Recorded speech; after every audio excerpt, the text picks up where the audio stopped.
आज मैं Patna law college में एंट्रेंस एग्ज़ाम में विगत वर्षों में पूछे जाने वाले प्रमुख टॉपिकों पर डिस्कशन करने जा रही हूँ।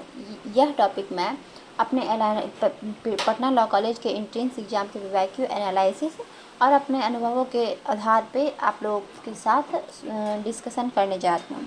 Patna law college entrance exam में पूछे जाने वाला मुख्य टॉपिकों में से एक सुप्रीम कोर्ट से रिलेटेड भी है। इसमें इसके इम्पॉर्टेंट टॉपिक में प्राइम मिनिस्टर से रिलेटेड, प्राइम मिनिस्टर क्रिकेट से related, Indian constitution important article, फिर यहाँ पे मैं बात करूँ तो लोकसभा और राज्यसभा से रिलेटेड क्वेश्चन भी यहाँ पे बहुत ज़्यादातर मात्रा में पूछे जाते हैं। फिर यहाँ पे मैं अगर इस एंट्रेंस में पूछे जाने वाले प्रश्नों की बात करूँ तो यहाँ पर नदियों से संबंधित प्रत्येक वर्ष दो चार प्रश्न पूछे जाते हैं। ठीक है, इस एंट्रेंस में आने वाले प्रश्नों में एक मुख्य टॉपिक फुल फॉर्म से रिलेटेड भी है। Full form based important question भी आपको ये ध्यान में रखना चाहिए। फिर यहाँ पे भारत की सीमा से रिलेटेड, विटामिन से रिलेटेड, पार्लियामेंट बेस्ड क्वेश्चन बहुत ही ज़्यादा यहाँ पे पूछे जाते हैं। फिर यहाँ पे विभिन्न आंदोलनों यानी कि हमारे जो भी इम्पोर्टेंट आंदोलन है, हमारे जो भी इम्पोर्टेंट वॉर हैं, इन सब से रिलेटेड भी प्रश्न यहाँ पे देखे जाते हैं। फिर यहाँ का इस एंट्रेंस एग्ज़ाम का सबसे जो बेहद इम्पॉर्टेंट, जो सबसे बेहद लोकप्रिय टॉपिक जो है वो दिवस और थीम से रिलेटेड है। फिर यहाँ पे स्पोर्ट्स से रिलेटेड, स्पोर्ट में अभी हाल के वर्षों में मतलब जो भी खिलाड़ी हैं, जो भी आयोजन स्थल है, इन सब से रिलेटेड प्रश्न पूछे जाते हैं।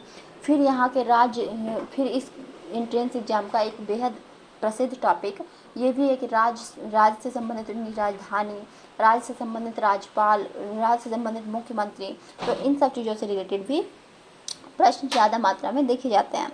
फिर यहाँ पे सम इम्पॉर्टेंट इंटरनेशनल कमिटी से रिलेटेड यानी कि प्रमुख संगठन और उसके संस्थापक से रिलेटेड भी प्रश्न पूछे जाते हैं। आविष्कार और आविष्कारक से रिलेटेड भी प्रश्न पूछे जाते हैं। इन सब के साथ 1 ईयर का करंट अफेयर्स किया ही जाना चाहिए।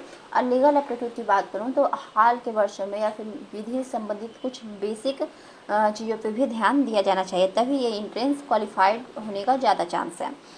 इस एंट्रेंस एग्ज़ाम में प्रसिद्ध जगहों से संबंधित मंदिर, प्रसिद्ध मंदिरों से संबंधित राज्य, इन सब चीज़ों पे भी प्रश्न पूछे जाते हैं। फिर यहाँ का इस एंट्रेंस एग्ज़ाम का एक प्रसिद्ध जो टॉपिक है वो हमारा लोक नृत्य हुआ, हमारा लोक मेला हुआ, हमारा लोक पर्व त्यौहार जो कि किन राज्यों से संबंधित हैं, इन सब चीज़ों से भी संबंधित प्रश्न बहुत ही मात्रा में देखे जाते हैं। अभी के लिए